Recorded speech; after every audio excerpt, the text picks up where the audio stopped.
Europa muss ein globaler Führer in Vertechnologien werden. Seien Sie dabei, wenn Zelensky eine eindrucksvolle Rede zur Eröffnung der dänischen Präsidentschaft hält. Thank you so much for those words, Madam President. And now, dear guests, it's my great honor to welcome to the stage His Excellency Mr. Volodymyr Zelensky, the President of Ukraine.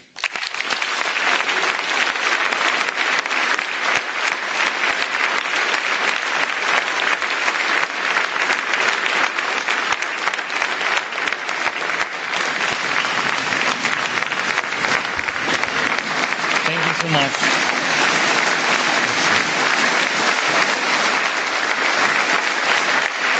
Thank you. Thank you so much. Thank you very much. Your Majesties, thanks so much. And dear Meta, my friend, thank you so much for the invitation. Such a beautiful city, such a strong people. Thank you for your support. Thanks. And of course, dear Ursula, dear Antonio, all of our friends, colleagues. Once again, congratulations to Denmark, our close friend, personally met along with your team as Denmark begins its presidency of the EU Council. We can be confident this will be a time of strong and principled decisions, and that means a time of predictability. Predictability has become a rare thing these days. But Denmark is a country that leaves no room for doubt. It's a country and a people we can rely on. Denmark brings a sense of predictability, and you keep your promises, and together we achieve meaningful results. Thank you for that. And I also want to thank our friends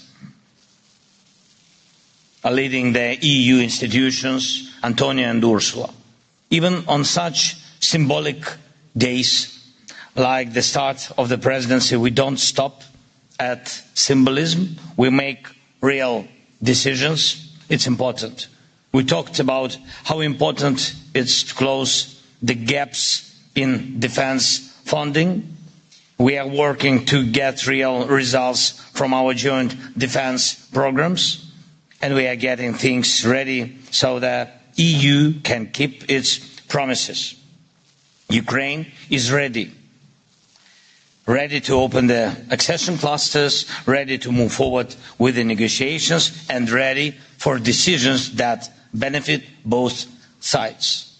Thank you for your support. Ladies and gentlemen, we in Ukraine created a special national award for children. I told this story today to Metro, and it's for boys and girls who have shown bravery during Russian attacks or helped in other dangerous situations, volunteered or shown civic leadership.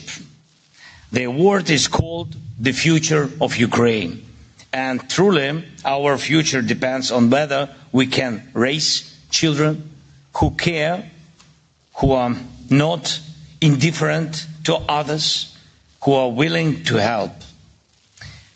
As this visit began, I had an honor of presenting this award to a boy who lives here in Denmark, and he's a Danish citizen. His name is Jens, and he's just 11 years old, like my son.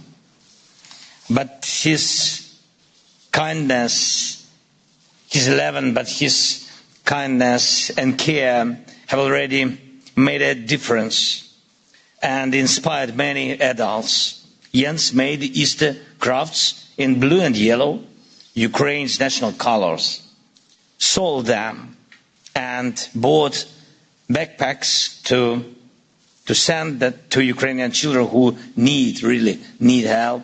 And it was deeply moving. But if you think about it, this was also deeply political.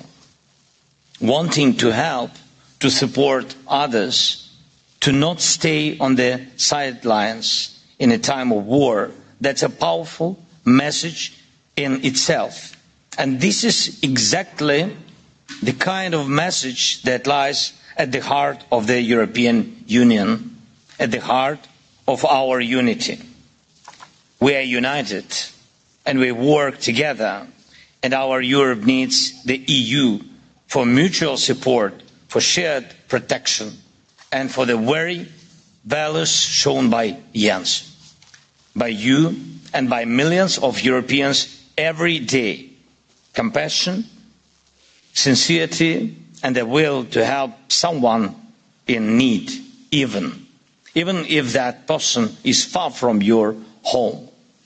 And we must not forget this. All our European institutions, all our agreements, all our cooperation and joint work for security is all built around this idea that Europeans care for one another and act like human beings in this fullest sense of the word. This is why we need the European Union. And this is why we must defend Europe, not only from outside enemies, but also from those inside who try to replace solidarity with division, and compassion with a cold disregard for anyone but themselves.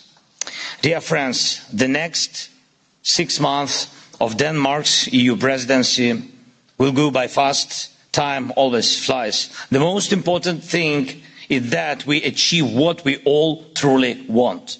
First, we need to protect the EU from those who are trying to break it apart, often for personal and corrupt reasons. The EU must stay strong because it gives strength to every European nation in global competition.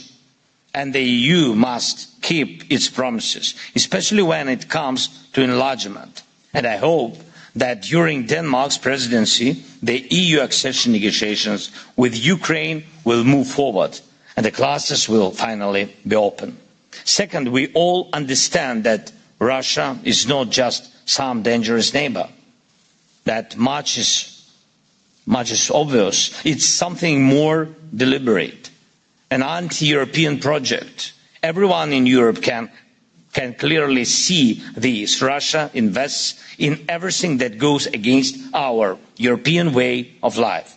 That's why we must not let them win, not in this war, and not in any part of our future. We need